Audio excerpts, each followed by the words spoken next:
head on straight today? And you're ready to talk about D23 today, right? And the new Star Wars movie. Awesome. Are you ready to talk about Marvel vs. Sony?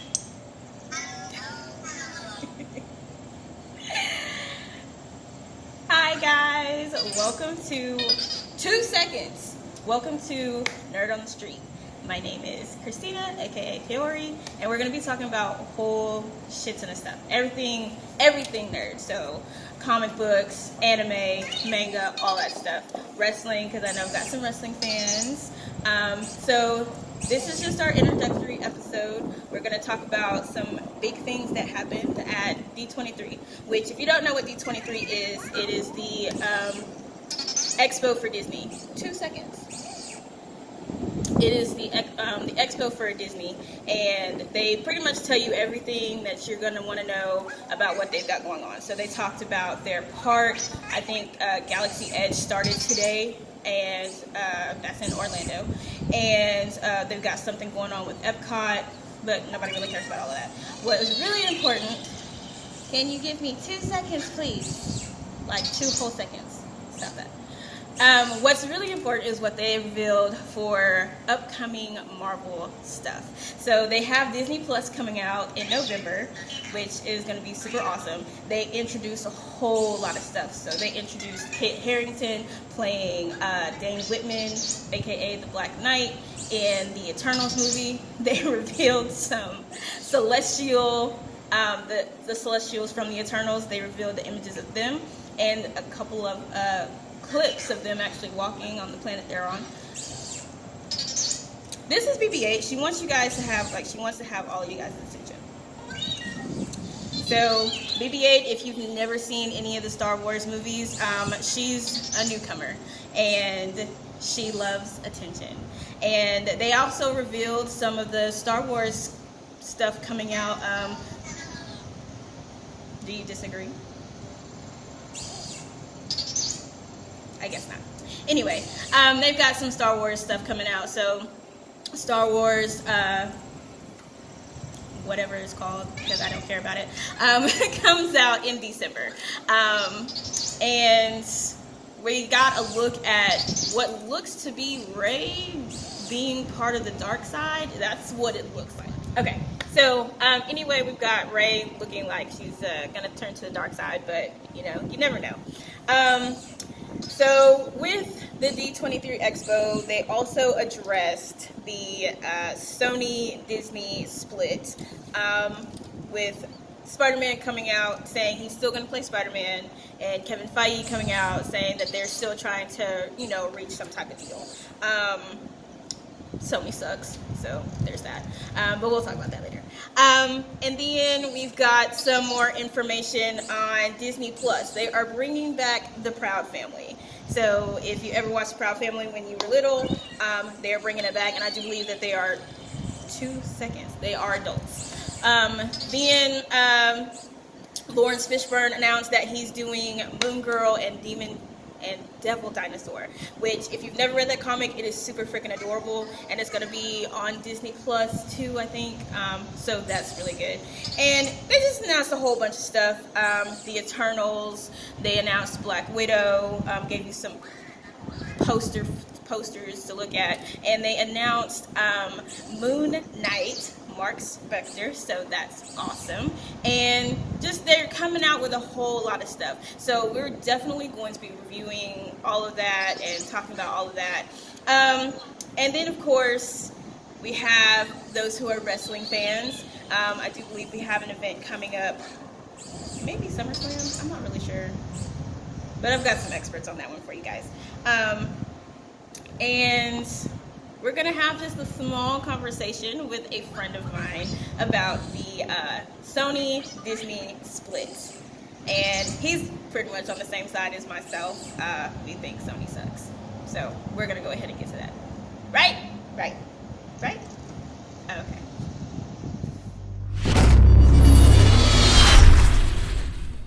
First of all, I'm sick and tired of you.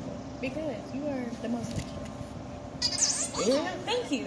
She agrees. She agrees. People pay for extra. She agrees. You know, people pay for extra topping. People pay for extra sauce. People pay for extra. Who pays for extra sauce? I mean, unless you're banging the fucking person that you're getting the stuff from, you get it. You have to pay for it. Pay for what? Ranch, extra sauce? ketchup. Who pays for extra ranch? Have you ever been to a wing place where you're like, hey, got some more ranch? Oh, it's 25, 50 cents. No. It's definitely that. Don't ever pay for. Have you ever been to American Wings? Yes, I don't have to pay for extra ranch. Why is that? Because they push it upon you, right? What? Because it ain't free. Can I have some extra ranch, please? Sure. No, they supposed to pay. They supposed to charge you for that. Oh well, they. So that's pretty suspect. The They fact that you're getting it, and it's usually a lady. So are you calling me lesbian? Is that what you're trying to say? Maybe. That's really rude. I mean, hey, is it rude? It is. Anyway, so we're going to talk about the Sony Disney split, and this is a sensitive subject for her. Her. It's a it. It's a she, and you're going to respect her, okay? Yeah, whatever. Listen, can we just I need Sony to look me in the eyes. Look me. Sony. Here's what I need to stress to y'all, okay? You're nothing. You're nothing without Marvel. Your first Spider-Man movie, they did okay. The one with Tobey Maguire? No, that wasn't Sony. Yes. Sony has owned Spider-Man since 1999. Really? Yes. Oh, the first 3 Spider-Man movies was trash. No, hold on. Okay, Because wow. Spider-Man 2... Are you gonna sit here and defend Sony? Because that's like what you're doing. was not bad. They made it. Sony made it. So you on Sony's side? But Spider-Man 2 was not bad. Yes, it was. No, it was not. They also. With Doc Ock? Are you crazy? You're clearly crazy because you're gonna sit up here and defend Sony. I'm defending Spider-Man 2. No, you're not. By defending that, you're defending Sony. I'm not defending Sony. No, yes, you are. I'm defending Spider-Man 2, though. No.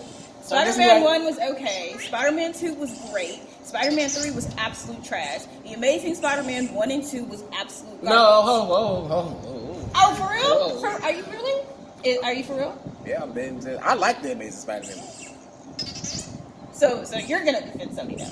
No, I'm not defending Sony. I'm just defending Andy Garfield.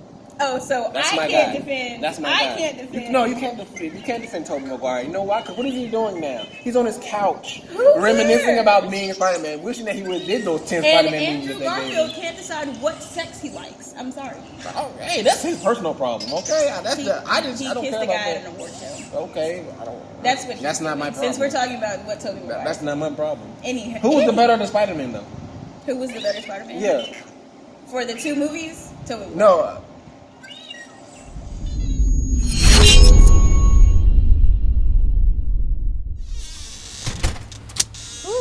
Well, as you guys can see, that conversation the other day was pretty intense, which means we're just simply very passionate about our nerd things.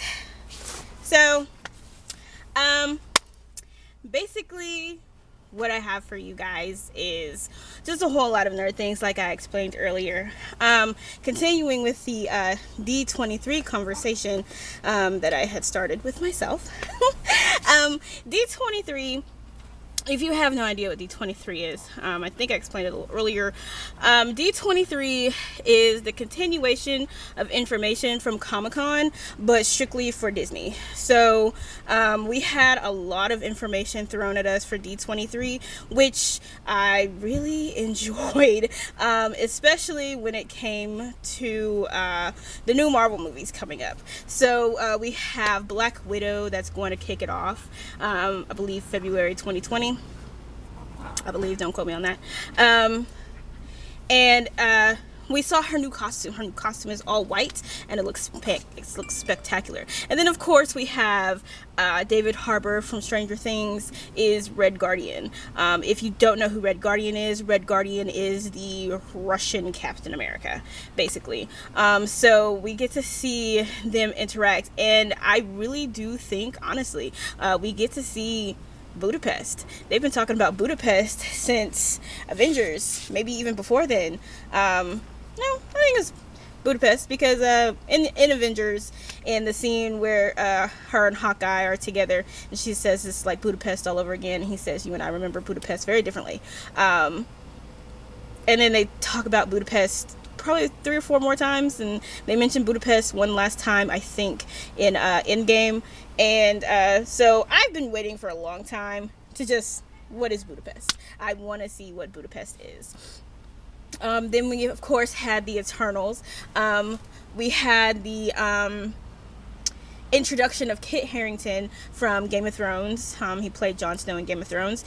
Kit Harington is going to be Dane Whitman, aka the Black Knight. And Black Knight, this version of Black Knight, Dane Whitman, was the boyfriend of Cersei. So he's definitely connected to the Eternals in that way.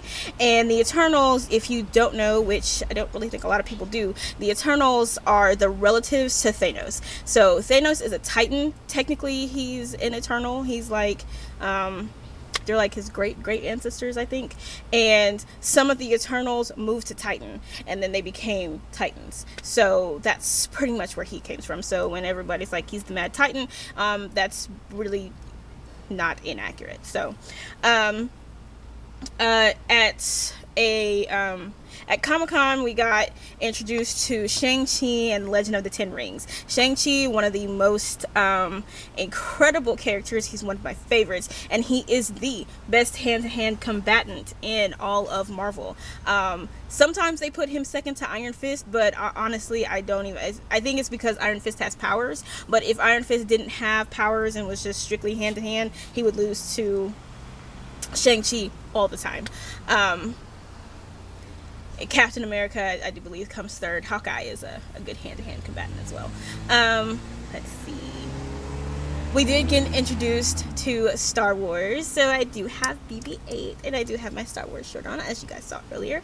And we get introduced to a dark-looking Rey, so I'm not really sure what they've got going on with there. This is Rise of the Skywalker, so hopefully they don't do what I think they're going to do and make her a Skywalker. I would be very upset. And the reason is that they spent so much time building off of this premise that she's a nobody and that you can be a Jedi without it being bloodlined.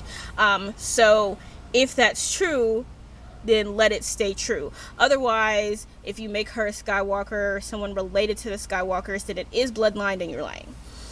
And you just destroyed your entire story. We also got a look at WandaVision. WandaVision is going to be Marvel's first sitcom. So it is going to be about Wanda and Vision, hence the name. However, if you look at the poster shows this like 1950s vibe, husband and wife sitting in the living room type thing. And in the back, towards the shadows, there's a TV in front of them. It's a box TV, and there's red light coming off of it. And in the shadows behind them is Vision as his Vision self, instead of his human self. And then there is Wanda in her Scarlet Witch comic book helmet and her hair down. So that really only makes me think one thing: House of M. And considering that this is going to be going on into the Multiverse of Madness, Doctor Strange 2, I can only assume that they're going to pull a little bit from House of M. In House of M, she can't come to grips with the fact that her 2 children are dead, and then she discovers that they weren't even really her kids. They were pieces of a scroll, I want to say. Me and my dad really just talked about this the other day. There were pieces of something, of an alien, that she formed into kids. So she didn't even really actually have kids. So not only do you think that your children are dead, you also come to realize that you didn't even really have any. And you don't remember doing what you did to create these kids. And so you finally snap.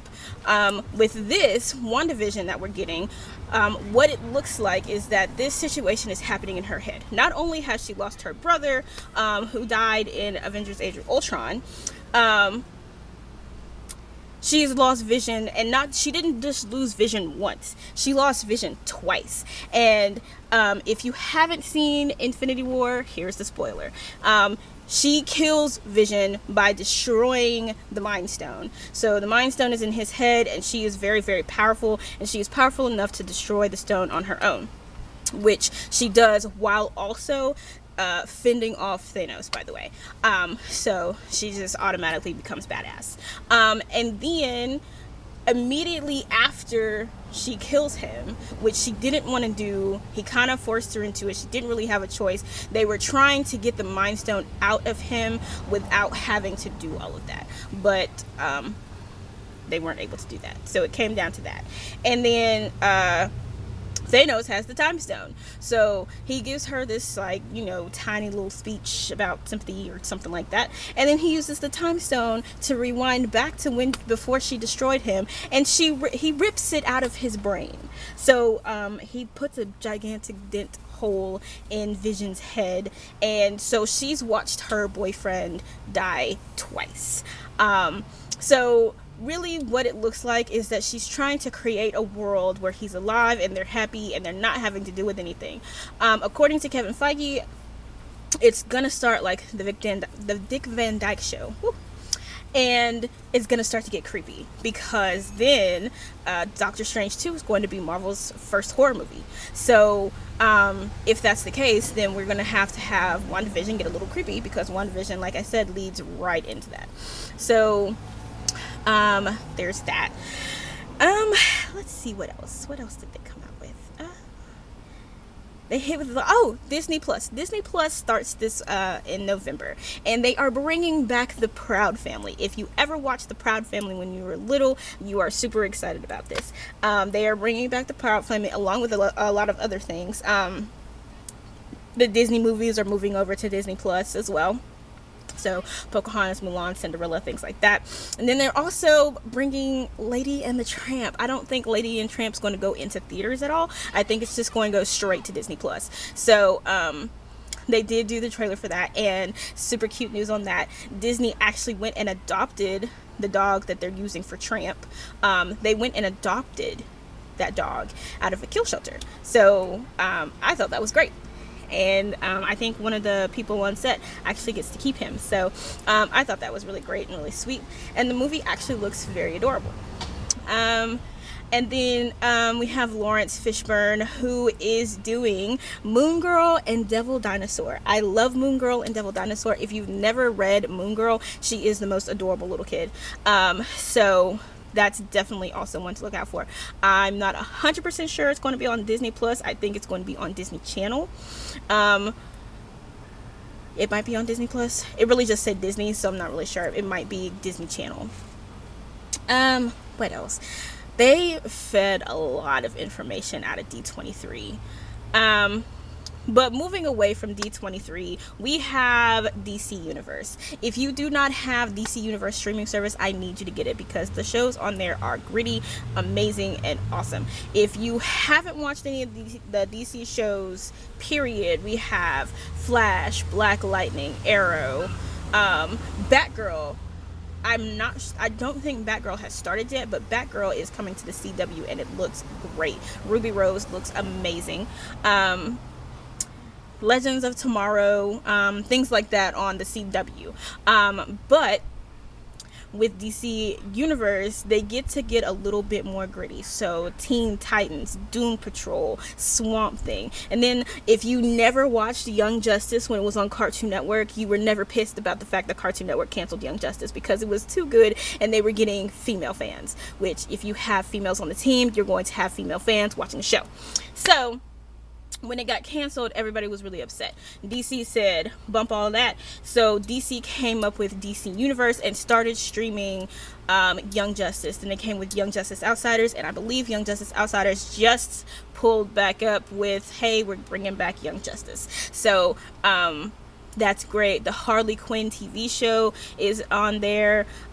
Birds of Prey is about to come out with Margot Robbie reprising her role as Harley Quinn. And then, of course, we have the Joker movie that's about to come out with Joaquin Phoenix. And it looks fabulous, spectacular, fantastic, Oscar worthy. It looks freaking amazing. This Joker is going to be part of the universe DC is trying to create called DC Black. DC Black is the gritty stuff. So the stuff that doesn't necessarily need a sequel. It's a standalone film, origin films. So it's going to be the darker side of Justice League. They might do Justice League Dark while we sitting there talking about it. But it's the darker side of DC. So this story looks like it's digging down deep into the origins of the Joker, which are kind of crazy and things like that. Wonder Woman 84, I believe, comes out next year or the year after that. Hopefully it is just as good, if not better, than the first one, because we all know how great the first one was. And here in a little while, I'm going to start talking to some of the cosplayers down in Atlanta because it is Dragon Con weekend. So stay tuned for that, and we'll be right back.